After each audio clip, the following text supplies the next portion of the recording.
van lal nei pui hey mizo idol nei me ka ni a van lal nei pui zai hi en ho ve don tiang o nei pui Ivan moi ve kalami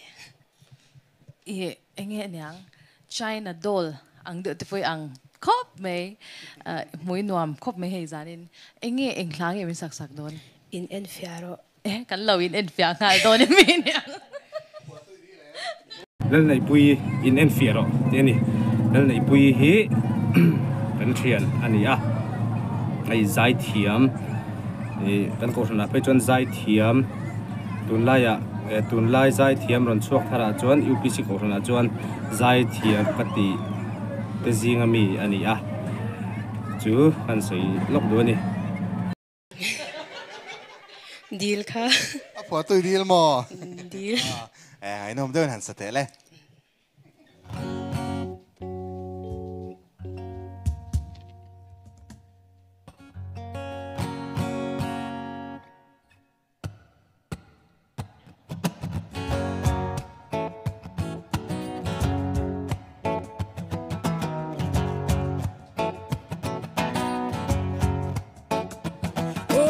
Christian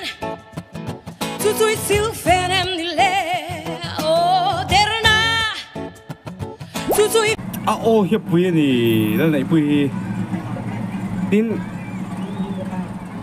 ka khiat chu vong chu Judith dal ram ruat tikha a o pui ka ti idol masa khan mo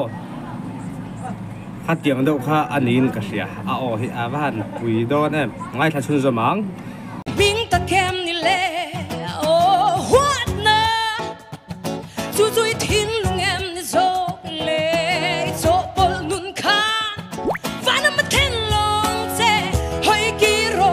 kwa dai ma hian ho te ka u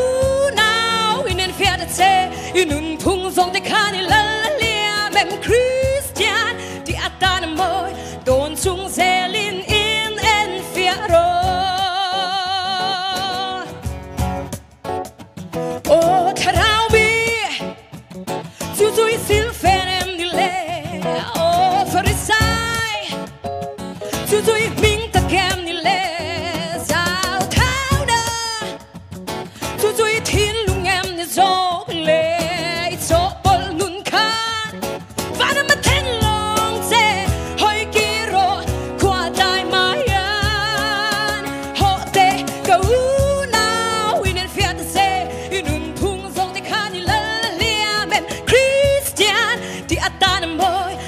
chung zelin in en fiaro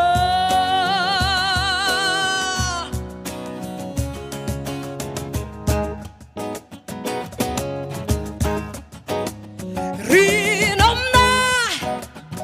tu tu sil fenem ni le o bum tu tu tu ming ta kem ni le lem let na tu tu thin lung em ni zo le